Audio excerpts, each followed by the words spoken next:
IRS Form 8814 is the parent's election to report child's interest and dividends.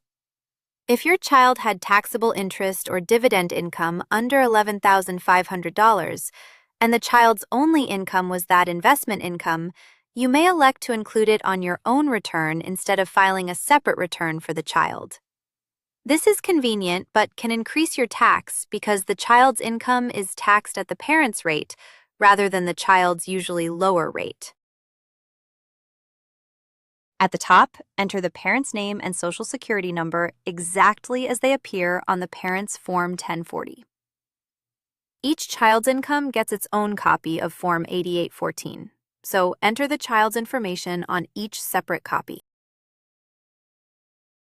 Enter the child's full name and social security number.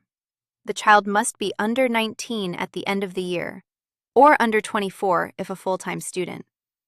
The child must not have filed a joint return, and their gross income must have been only from interest, dividends, and capital gain distributions. Line 1 is the child's total interest income. Line 2 is ordinary dividends. Line 3 is the qualified dividends portion. You subtract the child's exclusion amount on line 5 and compute the base amount. The taxable portion carries to Schedule B on the parent's return.